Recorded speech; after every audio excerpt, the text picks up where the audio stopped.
the third year with Paul. As usual, after our lingering intimacy ended, I found myself thinking again about his casual words. I honestly don't know what my family is worried about. I'm not going to marry her anyway. I don't like trouble, and she's clean and obedient. When he came out of the shower, I stopped him. Next month, I'll be 26. My parents want me to go back home, meet potential partners, and get married. I agreed. Paul nodded and casually lit a cigarette. That's good. When the time comes, tell me your fiancé's name. I'll help you check him out. He wrapped me in a gentle embrace, but his voice was cool and detached. After all, we've been together for a while. I can't just let someone make you suffer. Chapter 1. It had already been 3 years with Paul. No one would have imagined that I would become the woman who stayed with him the longest. And no one would have imagined that the heir to a corporate empire, known to the world as serious, reserved, and relentlessly disciplined, could be so indulgent in private. His needs in that regard had always been strong. Even after 3 years together, I still hadn't completely gotten used to it, perhaps sensing that my mind was wandering. Paul pulled me closer by the waist and pressed me more firmly against his chest. What are you thinking about?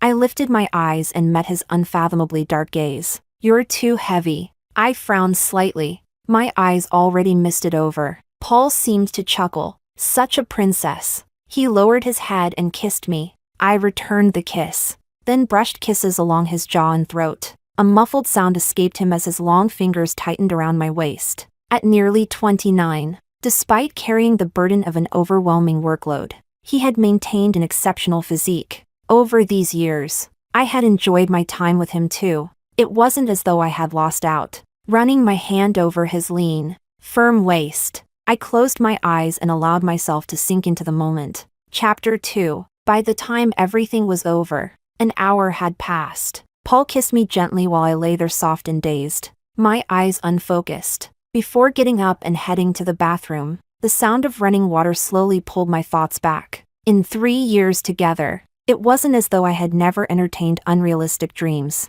but I had always known clearly that there was no future between us. Still, hearing it with my own ears was a different feeling altogether. He was a man of few words and rarely showed much emotion when speaking. Only on that night, after getting drunk, had he let slip a few honest thoughts, and every word carried the same message. Indifference. What is the Law family so worried about? I'm not going to marry her anyway. But Paul, you've been together for 3 years. Surely there's some affection there? I don't like trouble. She's always been obedient and well-behaved. I'm a clean freak. She's very clean. That's all. Thinking of those words, I couldn't help letting out a quiet laugh. That was right. When I first got together with him, I had been nothing more than a blank sheet of paper, plain and inexperienced. He had shaped me little by little according to his preferences, to the point that the Alice of today, from the way she dressed to the things she liked, had become exactly what he liked best. But that was all it was. Nothing more. Chapter 3. Paul came out after drying his hair and began getting dressed. Naturally, he handed me his tie. Standing before him, I barely reached his chest. I had to rise onto my toes just to loop the tie around his collar. As I adjusted it, I called his name. Paul. HM? I'll be 26 next month. What birthday gift do you want? He lowered his head to kiss me, but I turned away. My parents want me to go back home for blind dates and marriage. Paul looked at me for a moment before letting go and nodding. He picked up the cigarette case and lighter from the table and lit another cigarette. I walked over and opened the window. His deep voice came from behind me. That's good. Without realizing it, my fingers tugged hard at the tassel hanging from the curtain. I stared blankly out the window. This was the very heart of the capital, where every inch of land was worth a fortune. Luxury apartments here cost tens or even hundreds of millions. If it weren't for Paul, I would never even have had the chance to step into a place like this. When I was younger, I had dreamed of being Cinderella, but now, it was time to wake up. Paul wrapped his arms around me from behind. The faint scent of tobacco surrounded me. When the time comes, tell me your fiancé's name. I'll help you check him out. His lips brushed against my ear. The gesture was gentle, but his voice remained cool and detached.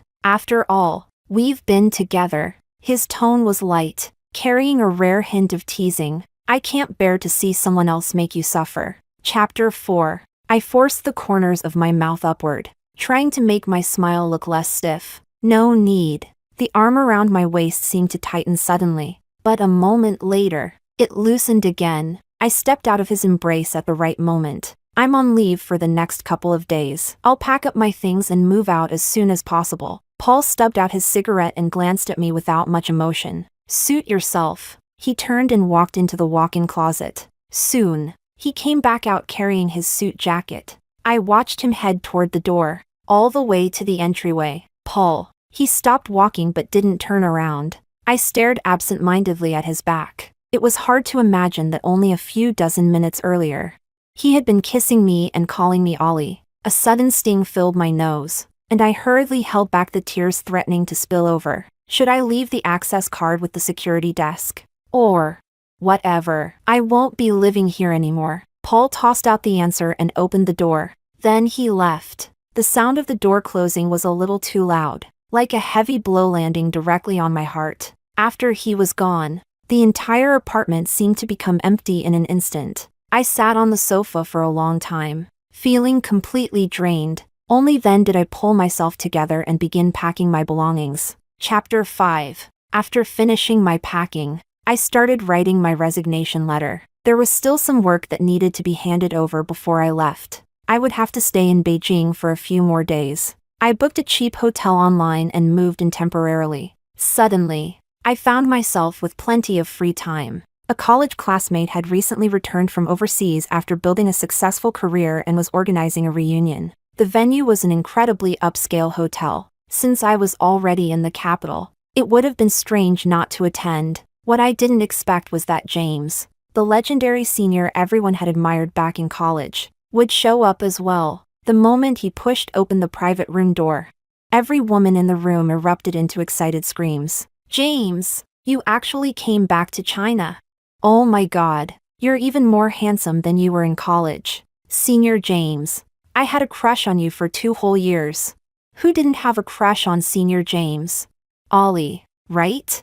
The girl sitting beside me grabbed my arm excitedly and shook it. Instinctively, I looked toward James. He stood there with his black suit jacket draped over one arm, tall, slender, and elegant, just like he had been back then. His gaze passed over everyone else before settling on me. Ollie, long time no see. Senior James, long time no see. A warm smile slowly spread across his eyes. You've become even prettier. You've really grown up. Chapter 6. After the reunion ended, everyone tacitly agreed that James should drive me home. I had a few drinks. My cheeks were flushed, and my steps felt a little unsteady. When we stepped out of the elevator, James gentlemanly reached out to steady me. I quickly thanked him softly, but before I could pull my arm away, I felt a sharp gaze coming from somewhere nearby. I looked over instinctively and met Paul's cold eyes. Surrounded by a group of people, he stood beneath the dazzling lights of the grand lobby. That handsome,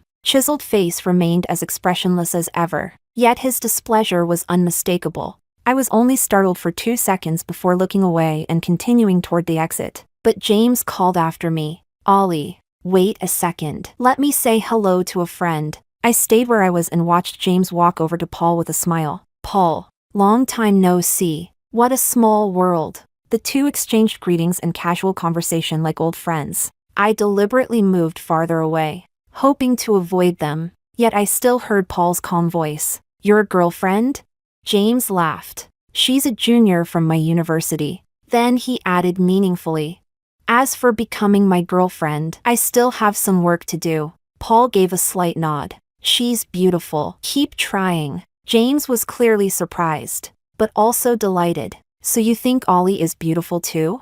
Back in college she was just a sweet, innocent little girl. It's only been a few years, and I almost didn't recognize her. Paul's gaze once again settled on the graceful figure in the distance. A wine-red slip dress, a rare pair of black stiletto heels. She had clearly put effort into her appearance tonight, and she really did look different. Without revealing anything, he replied, I have something to take care of tonight. We'll get together properly another day. Sure, go ahead. I'll take Ollie home first. James watched Paul disappear into the elevator before turning back. Been waiting long? Let me take you home. I shook my head, followed him outside, and got into the car. The man just now, the heir to Haima Group, is quite an extraordinary person. Really? I don't know much about him. We were classmates for 2 years in high school before he went abroad. James glanced at me, but although he seems cold and difficult to approach, when he was younger, he was actually a hopeless romantic. My fingers unconsciously tightened against the hem of my dress,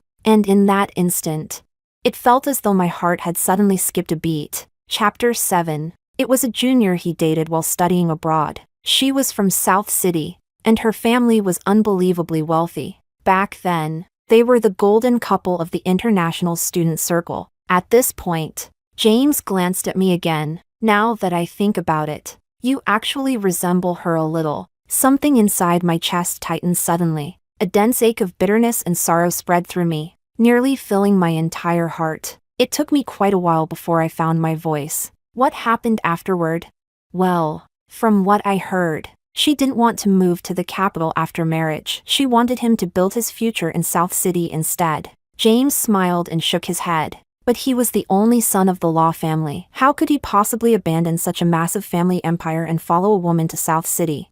Because of that, they eventually fell out. They were both young and proud. Neither was willing to compromise. So they ended things for good. That's a shame. It really is. James sighed softly. I heard that back then. He almost lost his life because of that girl. I slowly lowered my gaze and quietly loosened my clenched fist. My palm was covered in sweat. The reason people in positions of power can navigate love and relationships so effortlessly is because they have already seen countless storms. Someone has already loved them with reckless devotion. They have already gone mad for someone else before. So no matter how passionate the love of those who come afterward may be, to them, it is nothing more than a passing note. A simple suit yourself, a simple that's good, and not the slightest ripple will ever rise in their hearts because of you. Chapter 8. Ollie. Remember to accept my friend request on WeChat when you get back. James opened the car door for me. I thanked him and stepped out. He glanced at the hotel and frowned slightly. Do you want to switch hotels? It's not very safe for a girl to stay here alone. It's okay. I'll only be here for another day or two. Then call me if you need anything. As he spoke, he reached out and lightly patted the top of my head, just like he used to in college. Don't be so formal with your senior, okay? Instinctively, I took a step back and avoided the gesture. A trace of disappointment flashed through James's eyes, but it disappeared almost immediately. It's late. Go on inside. I waved goodbye and turned toward the hotel. Inside the dim elevator, I leaned against the wall, feeling dizzy and weak. I wasn't actually that drunk. It was just that my heart felt as though a massive stone were pressing down on it. The weight of it was almost driving me insane. When I got off the elevator, I took out my key card and unlocked the door. The moment I pushed it open, a warm hand suddenly wrapped tightly around my wrist. Before I could react, I was pulled into a hard, solid chest. Instinct took over. I struggled desperately and screamed, "Alice, it's me." The familiar voice rang out. My eyes widened abruptly. Only then did I realize the man standing before me was Paul. "Why you? How are you in my room?" Paul looked down at me. He released my wrist, only to grip my chin instead. A seamless transition. "Huh, Ollie, you've really impressed me. We've already broken up." Before I could finish, anger suddenly flashed across Paul's face. He pinned me against the back of the door. His eyes were dark and stormy, filled with unmistakable hostility. Fear rose inside me. I pushed against him desperately, but he refused to budge. Paul knew me too well, far too well. Every weakness, every reaction. It made resisting him feel impossible. Humiliation and anger surged through me. I lifted my leg and tried to kick him. His hand immediately caught my calf. Only after reducing me to tears did he finally loosen his grip. "Alice, go tell James something." "Tell him what?" I glared at him through reddened eyes. Paul curved his lips into a faint smile. "Tell him that the sweet, innocent Ollie he keeps talking about," he paused, "isn't nearly as composed as he thinks." His gaze locked onto mine. "Ollie, tell me, for someone as confident as him, Do you think he'll still keep pursuing you? Chapter 9. I did not panic, nor did I lose my composure. Once my emotions settled, I looked at Paul Law and said, Mr. Law, are you leaving now, or would you prefer to wait for the police to escort you out after I call them? The look in Paul's eyes gradually darkened. Alice, you know my temper. Of course I do. That was precisely why every decision I had made was neither an emotional outburst nor a strategic attempt to make him stay. I had truly thought it through. I wanted to end things with him completely. After 3 years together, nearly all of my rationality had been consumed.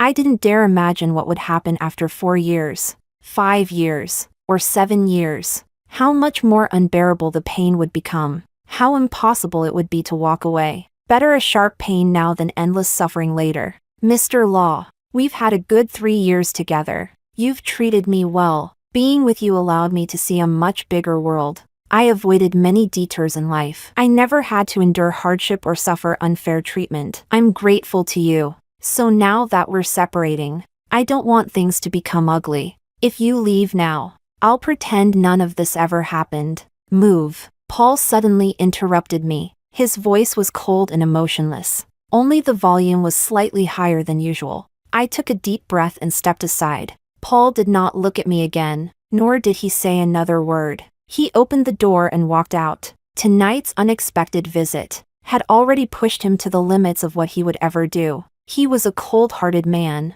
and he had never liked forcing people. A favored son of heaven, gifted with extraordinary ability.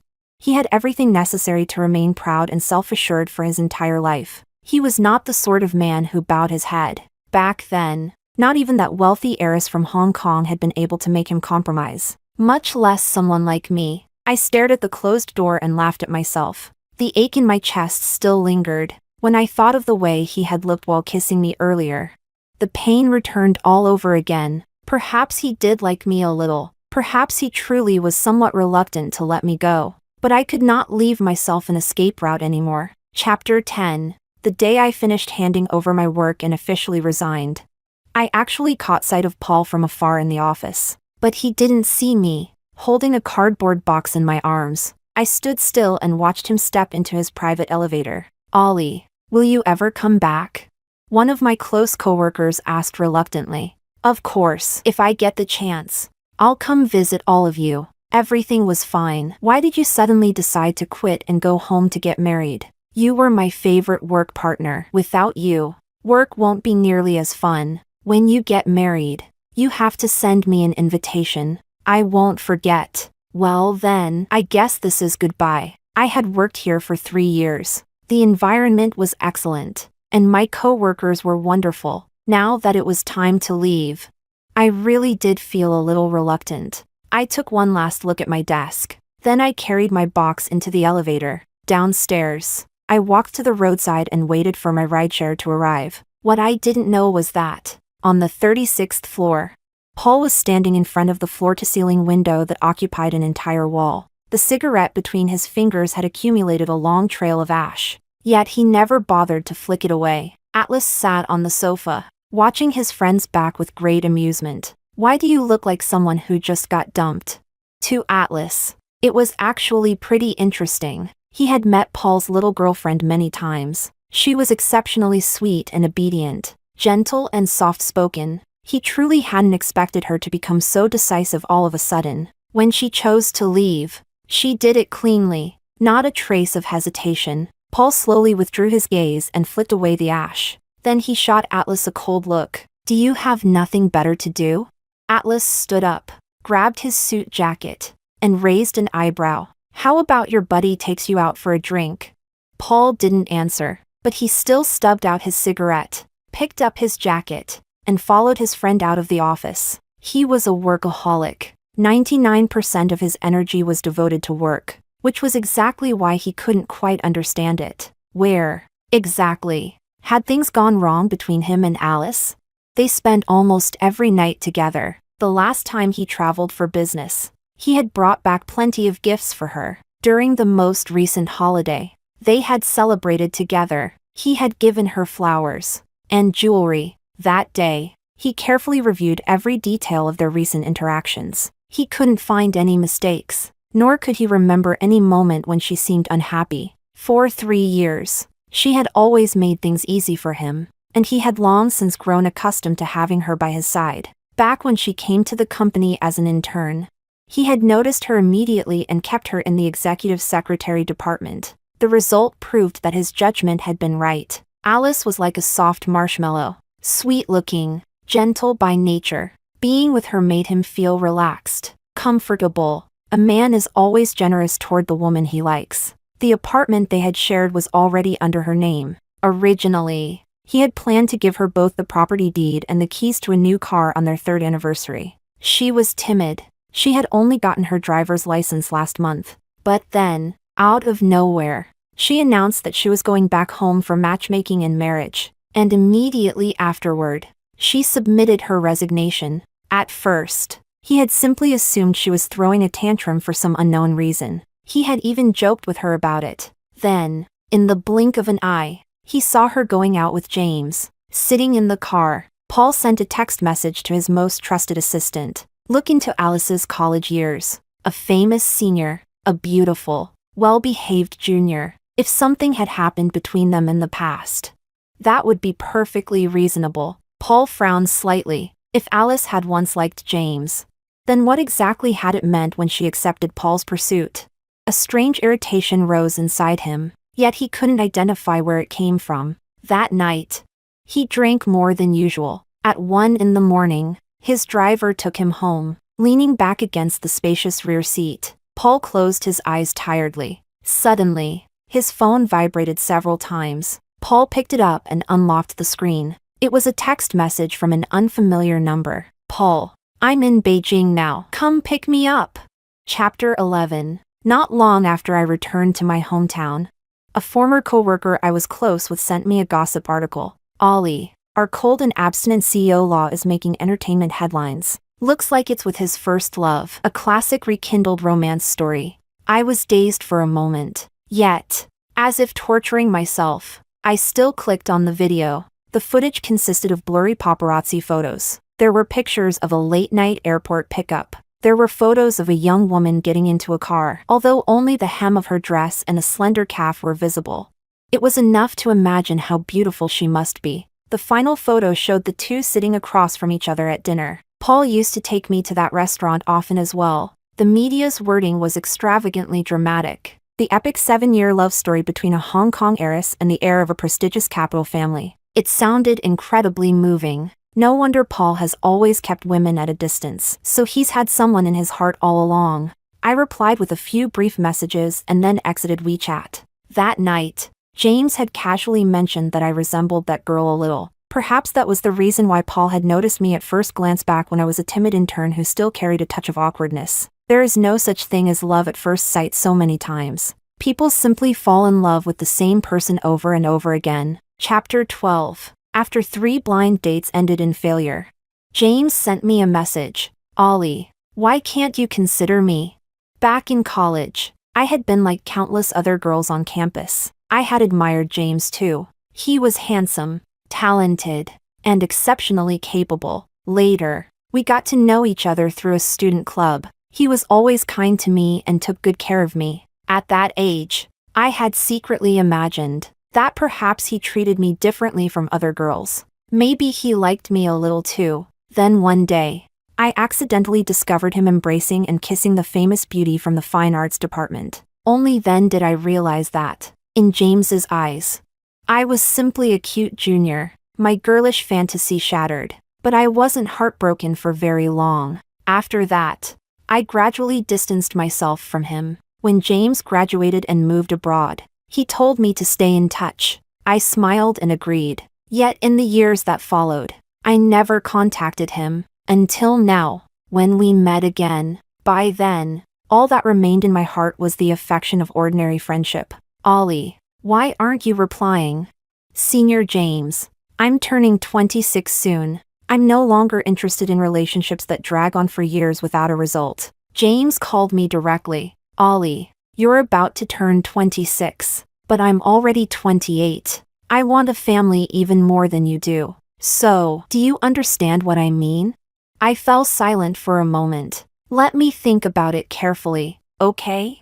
Of course. Chapter 13. In the second month after I returned to my hometown, my father's old illness returned. 10 years ago, he had been diagnosed with cancer. The surgery had been successful, but 10 years later, without any warning, the cancer suddenly came back. This time, there was no hope of recovery. The doctor said he had, at most, 3 months left. When the test results came back, my mother broke down emotionally and cried. It's all because of those scandals of yours in Beijing. Last year, that man drove you home. One look at that car and you could tell it was expensive. Later, your cousin said it was called a Bentley and cost several million. Relatives and neighbors have all been gossiping, saying you were being kept by a rich man in Beijing. From that moment on, your father kept everything bottled up inside. Whenever your future marriage came up, he would drink and grieve. That's why his illness came back. As she spoke,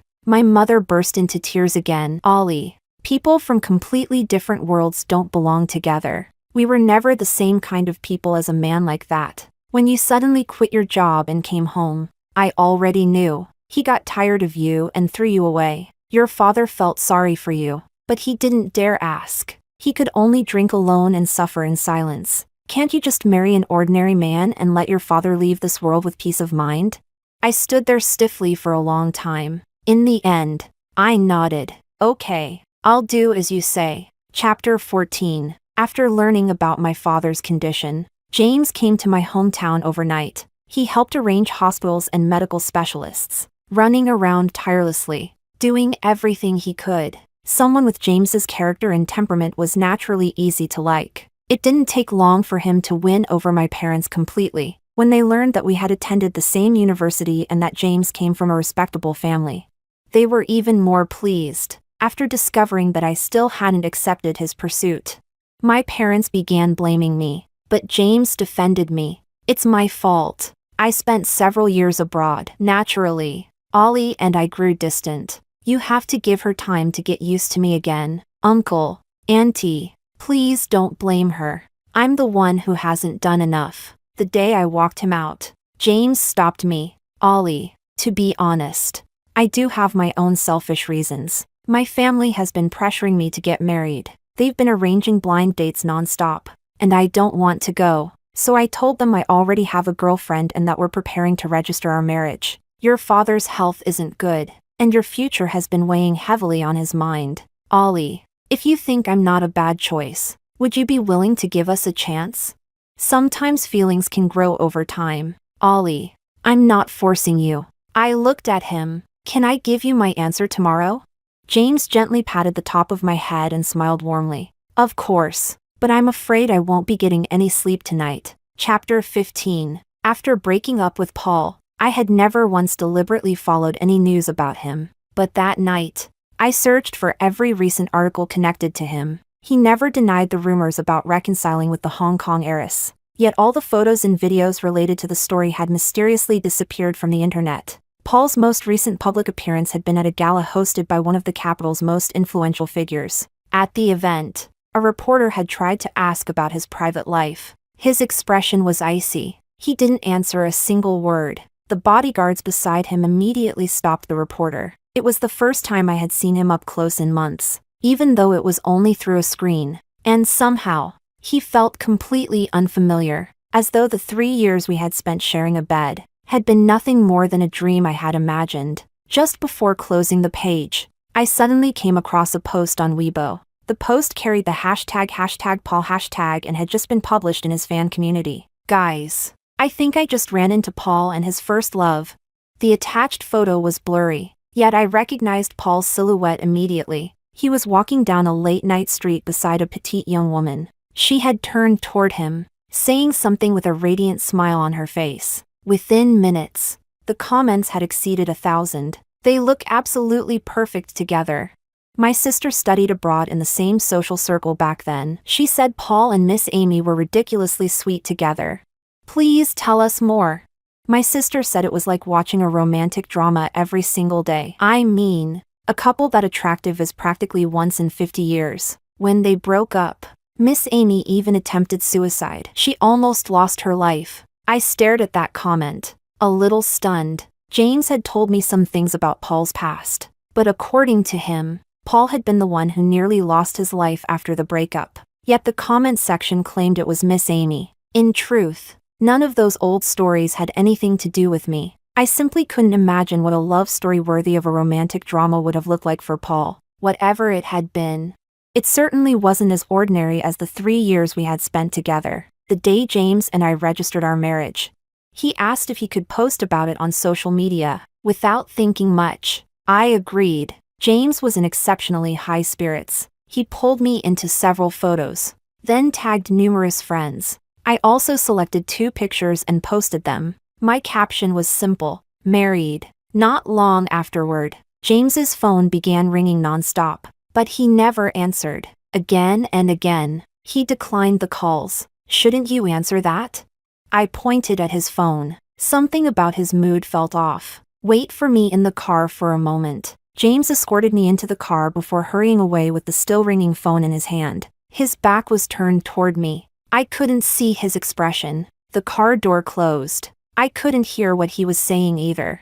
But strangely, I didn't seem to care very much. My parents were overjoyed. They posted our marriage certificate and wedding photos in the family group chat. Then they sent several generous cash gifts. I smiled, sent a few red envelopes of my own, and exited the chat. Just then, my phone suddenly rang. The moment Paul's name appeared on the screen, a wave of dizziness washed over me. For a brief second, I felt completely frozen, but I quickly steadied myself. The phone rang until the very end. I never answered. A few seconds later, Paul called again. That was unusual for him. This time, I declined the call, and he never called back. When James finally returned, his expression was grim. He got into the car hurriedly. "Ollie, I'll take you to the hospital to see your father first. Something urgent came up, and I need to deal with it afterward." "Okay." When we arrived at the hospital, I stepped out of the car. The vehicle drove away almost immediately. I stood there quietly for a moment. Then I laughed softly. We were all adults. Deep down, everyone understood. Who doesn't have a past? Who doesn't have secrets? Chapter 16. That evening, James called me and said he had an urgent matter that required him to return to Beijing overnight. I didn't ask any questions. I simply told him to be careful on the road. After hanging up, I stood outside the hospital waiting for my rideshare. A third-tier city could never compare to the capital's bustling prosperity. It was only 10 o'clock at night, yet the streets were already much quieter. There were far fewer cars and pedestrians. Absent-mindedly, I kicked at the fallen leaves on the ground. I didn't even notice Paul's Bentley had been parked in front of me for quite some time. Not until the vehicle behind it honked. I looked up abruptly, the moment I saw that familiar car.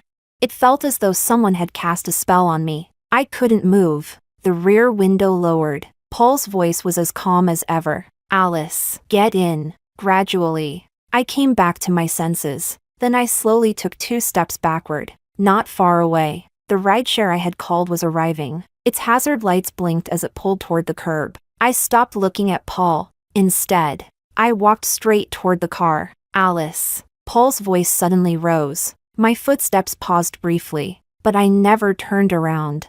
I was afraid I would break, afraid I would compromise. People are always a little weaker in front of someone they truly love. I didn't want to sink any deeper. I didn't want my father to leave this world with regrets. I didn't want to become the joke everyone whispered about, the woman who had been kept around for years and discarded when the man grew tired of her. I didn't want to be the only one left scarred in the end.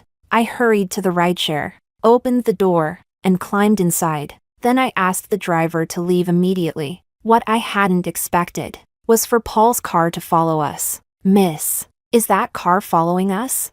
The driver glanced into the rearview mirror and asked quietly. "Don't worry about it, just keep driving." I leaned back in my seat and watched Paul's Bentley trailing closely behind. I knew I was weak. More than once, I almost asked the driver to pull over, but each time, I forced the words back down. Pull over for what? To return to his side? To continue living in that undefined relationship? To spend all my youth waiting? Yes, I could have had endless money, A life free from financial worries. But perhaps I would never be able to stand in the light. Just as I worked beside him every day. Just as I slept beside him every night. Yet no one in the company ever knew that I was his girlfriend. Chapter 17. After paying the fare and getting out of the car, the driver reminded me to hurry home. I thanked him, without even glancing at Paul's car. I headed quickly toward the residential complex gate, but Paul grabbed my wrist. Alice, let's talk. I don't want to talk to you, and there's nothing for us to talk about. I tried to shake his hand off. Instead, his grip tightened. Fine, then let me talk. Whatever it is can wait until tomorrow. It's late, Alice. His voice cut through mine. You broke up with me because of James. No, you had a crush on him in college, and now you finally got what you wanted, didn't you? No. I could no longer hold back. I looked up at the man in front of me. I had no idea where all his anger was coming from, nor did I understand why he was angry at all. Maybe it was because someone he believed he controlled completely had suddenly slipped beyond his reach, and he didn't know how to adapt. Or maybe it was because James and I had gotten married too quickly, because it wounded his pride. Other than that, I couldn't explain his behavior. No? Paul let out a quiet, self-mocking laugh. Alice, don't lie to me, whether I'm lying or not. What does that have to do with you?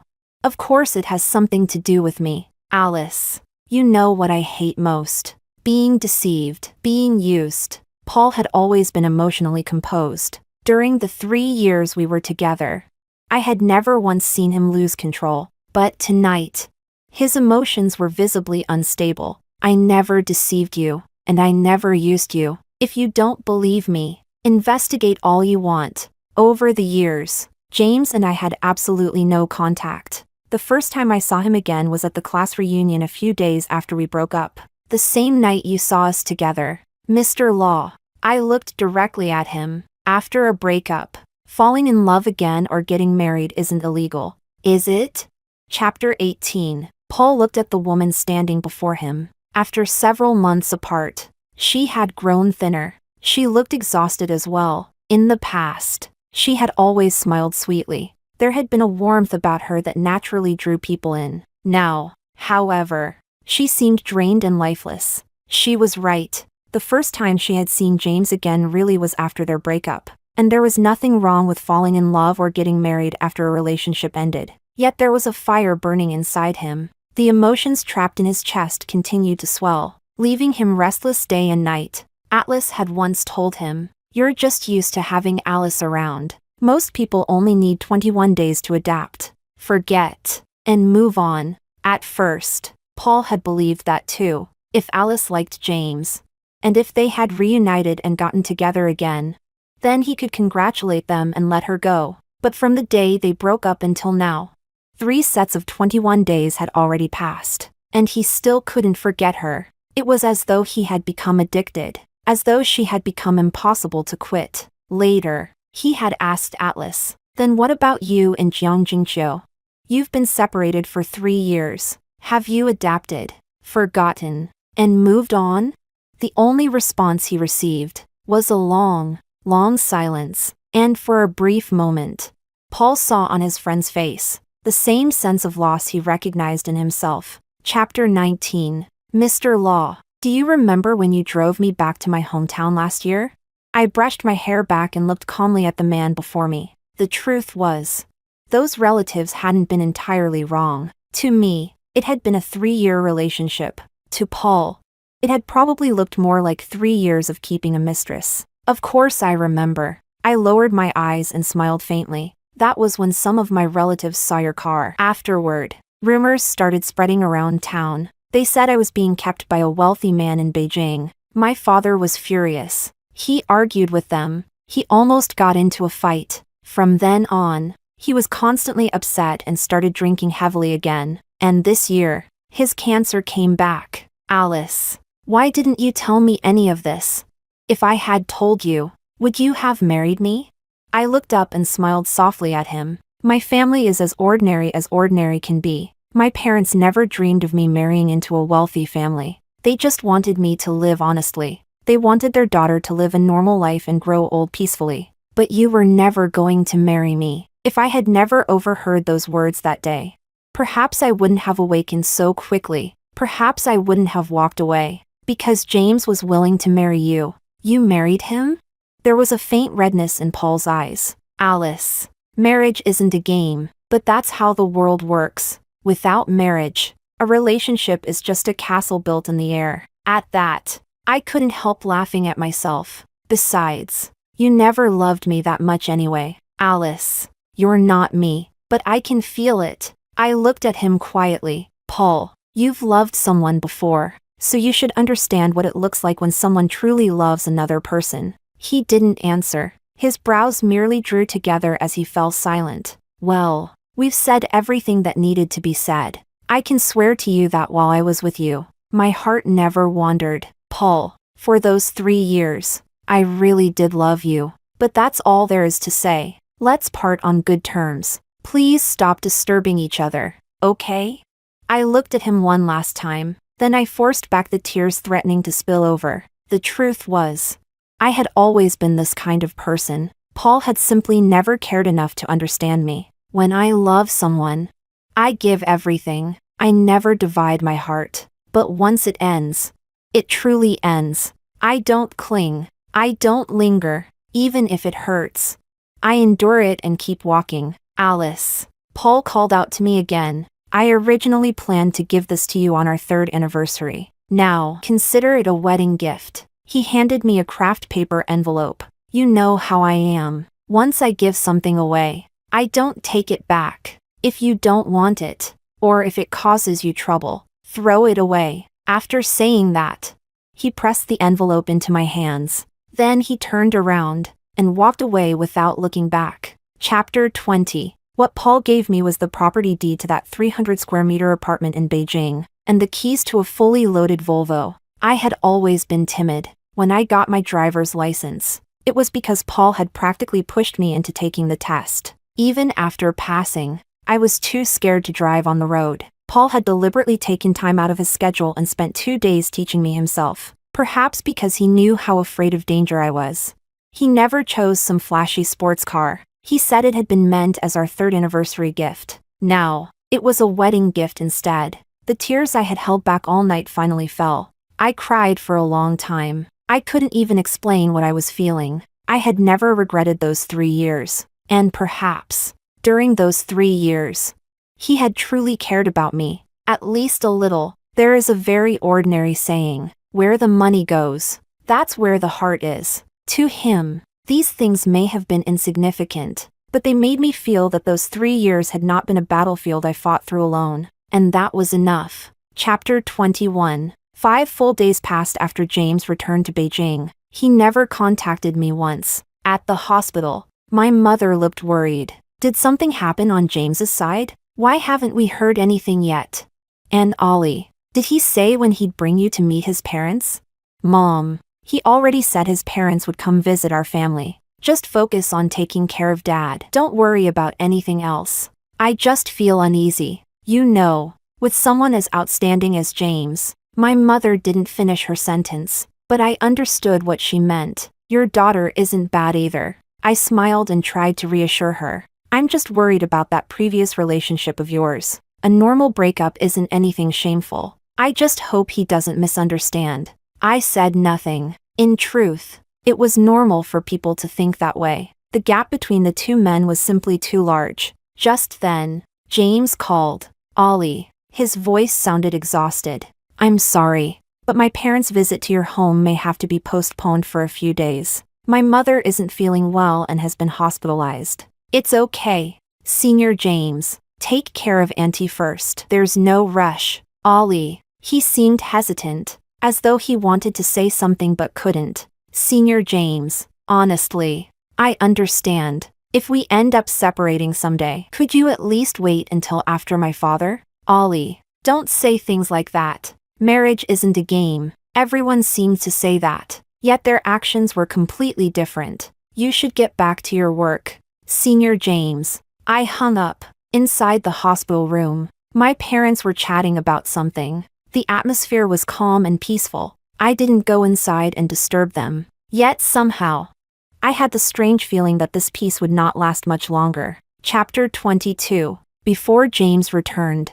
There was already new news from the hospital. A renowned specialist who had just returned from overseas happened to be consulting there. After reviewing my father's case, he proposed an entirely new treatment plan. Even in the worst-case scenario, it could extend my father's life to 6 months. Neither my mother nor I hesitated. We agreed immediately. Naturally, the treatment costs increased several times over as well. Fortunately, I could still afford it. What I never expected was what happened when I went to make the payment. The nurse informed me that someone had already deposited $1 million into my father's account. My first thought was James. I called him immediately, but he sounded surprised. Ollie, before I left for Beijing, I did prepay part of the medical expenses, but I only deposited $100,000. Maybe the hospital made a mistake. After ending the call, I went back to the nurse's station. They insisted there had been no mistake. The payer had specifically confirmed that the money was intended for my father.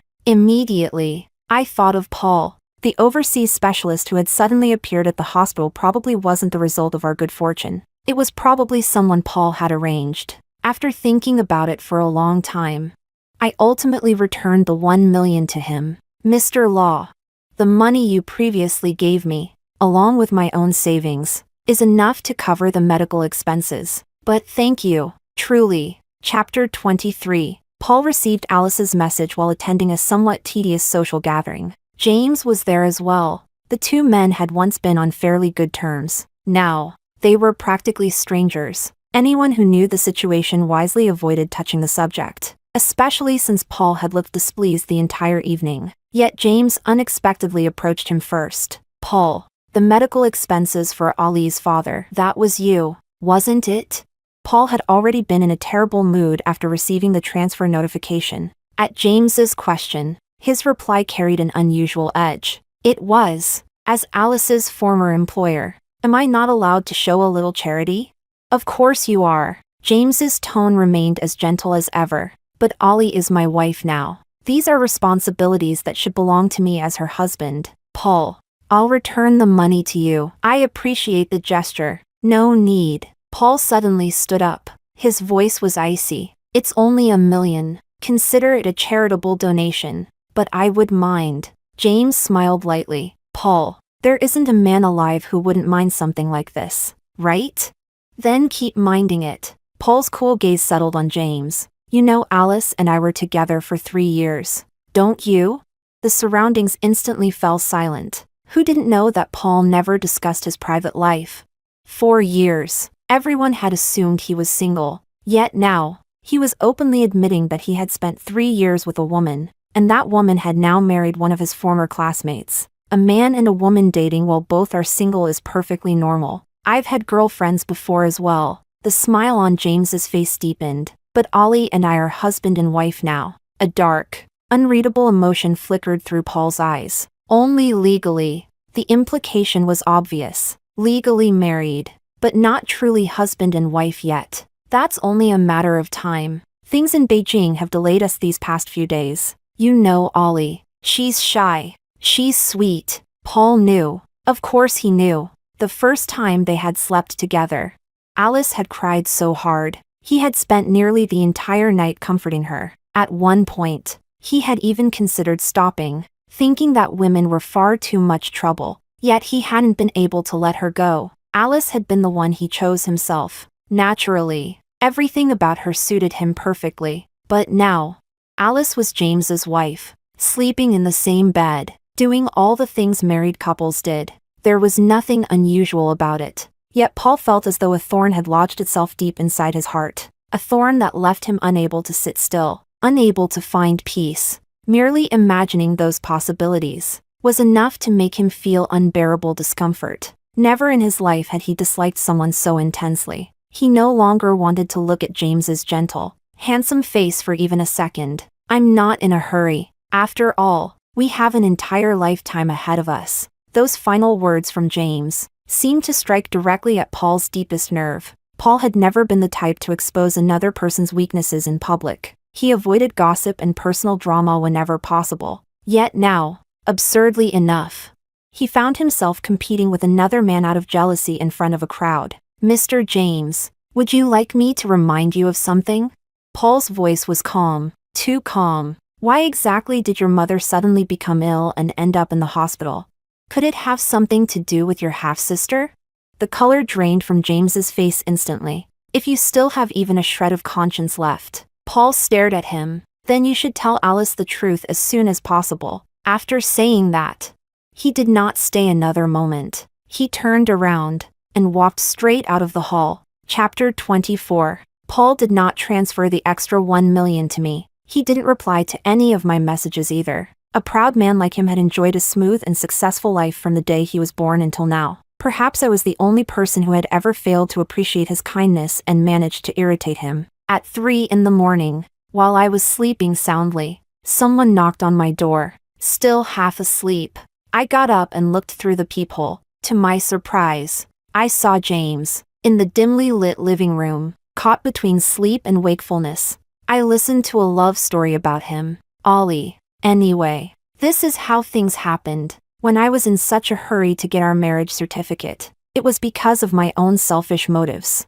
I had run out of options. Vivi had disappeared without a trace. She told me that unless I got married someday, she would never appear in front of me again. She and I have been breaking up and getting back together for many years. But my mother could never accept her, and I know that her mother once destroyed my parents' marriage. James let out a bitter laugh. But, Ollie, love is just that mysterious. No one can control it. When you and I registered our marriage, my mother was actually very happy. She immediately wanted to come visit your family. But then Vivi came back to find me. When my mother found out, she was so angry that she ended up in the hospital. James covered his face in pain. To be honest, after all these years, I'm really tired. Back then, I was determined to use the marriage certificate to force her to come back and see me. But when she really did come back, I wasn't as happy as I thought I would be. Ollie, after all these years, do you think I was wrong?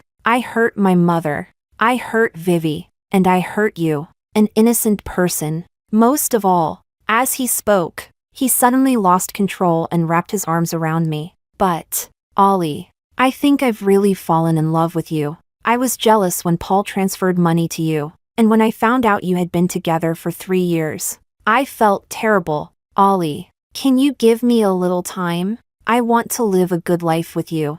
Ollie, but I gently pushed James away. We were both just getting what we needed from this arrangement. Actually, I should thank you. Because of you, my father has been able to feel at ease. His condition has clearly improved during this period. When it came to my father, I paused, suppressing my emotions before continuing. When my father is gone, we'll get divorced. Ollie, you should go back now. Just come visit my father at the hospital when you have time. James swayed slightly as he stood up. His eyes were red, filled with pain and struggle. But in the end, he said nothing more. He simply turned around and left. Chapter 25. In the end, my father still didn't survive long enough to see 6 months pass. As he lay on his deathbed, he held my hand and looked toward James. He could no longer speak, but I could guess what he wanted to say. Parents love their children deeply. How could they fail to see what was really going on? He was worried that I would not have a happy marriage in the future. Holding back my tears, I gently took James's hand. Dad, don't worry about me. James and I will live a very happy life together. Dad, please rest assured, I will take good care of Ollie. At last, my father closed his eyes, but I knew that even then, he still carried worries about me in his heart. After the funeral, James and I separated peacefully. When we walked out of the Civil Affairs Bureau, he looked extremely depressed. Ollie, Vivi and I have completely ended things. If there's ever a chance, could I pursue you again? I shook my head. Just as you said, love is mysterious. It can't be forced. Let's not say anything else. Let's end it here. I smiled at him. My ride will be here soon. James, goodbye. Ollie. James suddenly stepped forward and pulled me into a tight embrace. It lasted only a moment, but he held me very firmly. When he let go, he gently pressed a kiss to my forehead. Before I could even react, a harsh car horn suddenly sounded. Instinctively, I turned around, And there it was, the familiar silver-gray Bentley. Paul was sitting in the back seat. His face was dark, and his lips were pressed into a tight line. For some reason, the gloom that had weighed heavily on my heart for so long suddenly felt as though the dark clouds covering it had been swept away. I couldn't help but smile. Chapter 26. After separating from James, I did not get back together with Paul. I simply continued working and living my life as usual. During that time, I even went on a blind date once. When Paul heard about it, he called me. "Next time you go on a blind date, let me screen the guy for you first. Haven't you learned enough from your previous experiences? Or, Alice, would you like to give us another try?"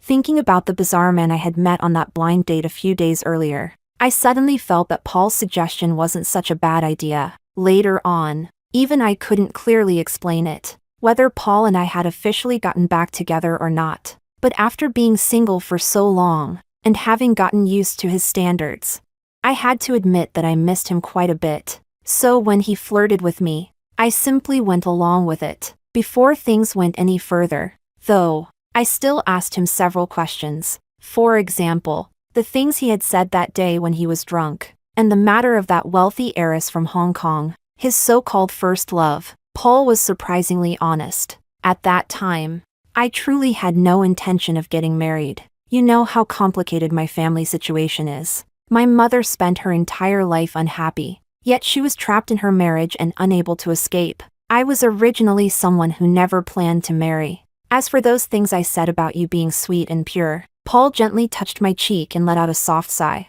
"If we're going to talk about this, could you get off me first?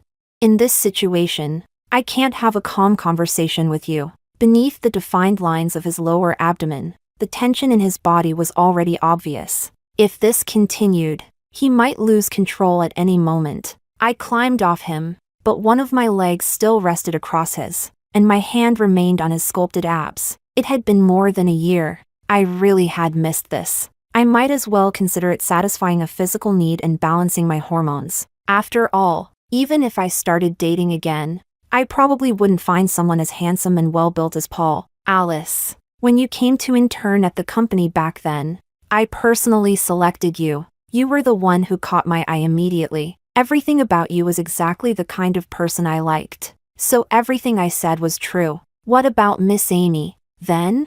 As I absent-mindedly traced the firm muscles of his torso, I became a little bolder and tried to move my hand lower. But Paul caught my mischievous hand before it could go any farther. Chapter 27. When I was studying abroad, I did date her for a while. After all, I was a teenager then, and everyone goes through that phase of first love and youthful feelings. But less than 2 weeks later, I realized she was completely out of control. She was using drugs and had a chaotic social life. So I broke up with her. The breakup was unpleasant. She attempted suicide twice. The last time, she almost died. So I still felt somewhat guilty about it. Last year, she came to the capital hoping to facilitate a partnership between her husband's company and mine. That's why we met a few times, and every conversation was strictly about business. Any other questions?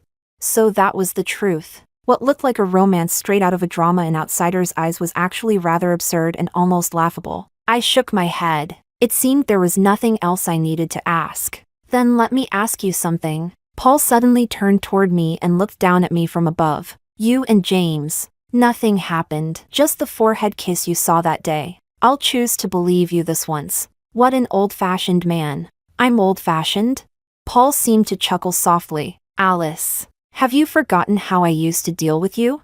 I really am starting to forget. Besides, it's been over a year. Who knows whether your methods still work or not." Before I could finish speaking, he pinned me beneath him. My head nearly hit the headboard, but he quickly reached out and protected me with one hand. A little frightened, I tried my old trick of acting pitiful. Paul knew all my tricks by heart and simply turned me over. I could barely handle it and whimpered softly, "Paul, there aren't any condoms." He lowered his head and kissed me, his warm breath brushing against the back of my neck. "Alice, we're going to get married." I froze for a moment, but I've already been married once. The atmosphere stalled for a brief second. Then what answered me was his fierce determination. A long while later, Paul gently bit the side of my neck. You are never allowed to say that again, and I never did.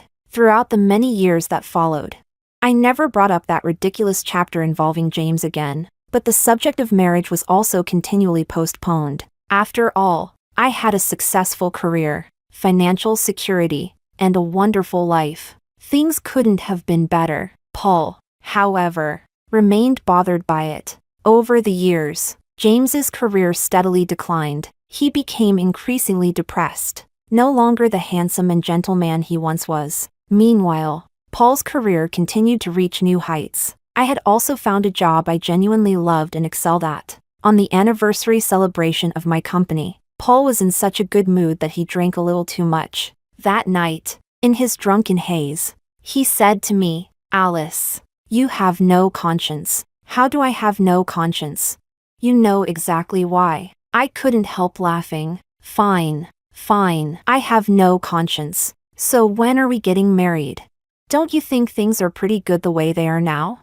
We're comfortable together. We're happy together. There are no obligations, no chains. I'm no longer the person I used to be, someone who only wanted to follow a predetermined path through life. Now, what I want most is to make myself happy first. So that means you could leave at any time, doesn't it? Smiling, I nestled into his arms. "Paul, I still love you very much right now. As for the future, let's just let things happen naturally." He remained silent for a long time before holding me closer and kissing me. "Can I drink again tomorrow?" "No." His stomach wasn't in great condition, and I had forced him to quit drinking long ago. "But Atlas and Jingqiu are coming tomorrow. I haven't seen him in a year, and besides, they've gotten remarried. Doesn't that deserve a celebration?"